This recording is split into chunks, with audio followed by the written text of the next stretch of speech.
Hello 365 nerd!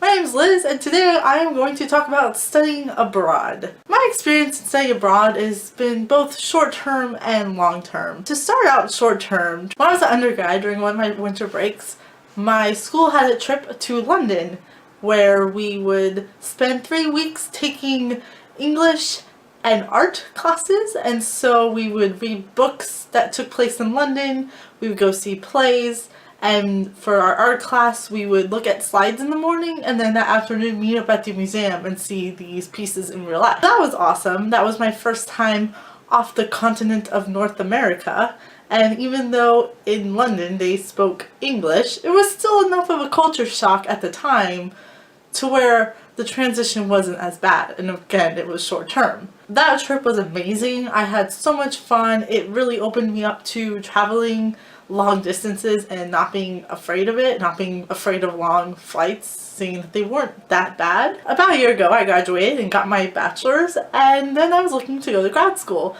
And so there were some grad schools I was interested, kind of around the US, but I chose one in Canada. Now, I'm originally from Central California, and I always knew that I wanted to live somewhere different. From the time I was in high school, I knew I wanted to go to university, at least in a different town. I unfortunately and fortunately got a full ride to an honors college at the university in my hometown, so I really at the time couldn't turn that down.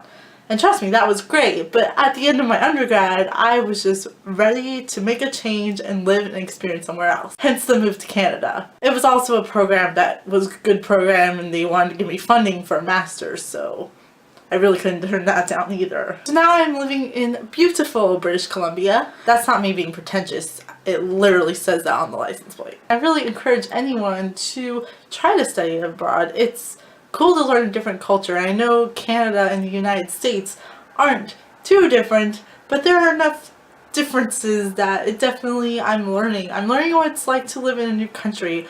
I'm learning a new political system and a new healthcare system, and I think that's interesting now when I look back at the US and how the US is structured and just the pros and cons. And I've met so many other people from around the world that go to my university, and just that exchange that I just didn't experience in California. I've been in Canada for a year now, and I have about a year left to go for my master's, but I'm thinking about staying here to maybe go on with more schooling or maybe even just get a job up here. I live in the Pacific Northwest now, and I absolutely love the weather. I love how everything is green.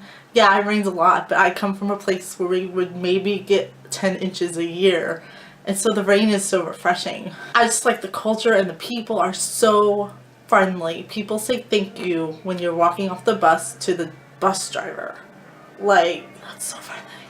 And again, studying abroad can have its hardships. Sometimes I really miss home. Sometimes I really want a burrito. And Mexican food, at least where I live, is not too easy to come by. But on the other hand, Victoria has shown me great things. Like, they have amazing cheap sushi that's fresh because I live by the ocean. And to keep on the food thing, we have Tim Hortons and Timbits, which are delicious when you're stressed, and poutine, which I just tried the other day, and it was kind of amazing.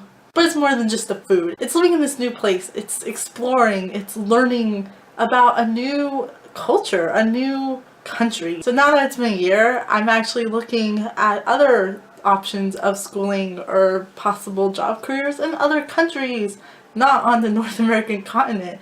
And just like moving to Canada, that's a bit scary, but it just seems so exciting. In conclusion, I would say if you ever get a chance to go on a study abroad trip, if it's either for a few weeks, for a semester, for a year, I say if you can, if you have the financial means and the time to do it, because it will literally change your life and change your perspective on how you view the world. I think it's important in this day of age to learn how people in different places you might think are similar, but to learn the differences and just help learn about each other and cultures. And yeah, I think that's awesome. If you would like to see more of me, I am on a vlog channel called the Try Vlog Tournament, and we vlog every week, Monday through Thursday, about a variety of topics, thoughts, books, TV shows, travel. The link is down below. Bye!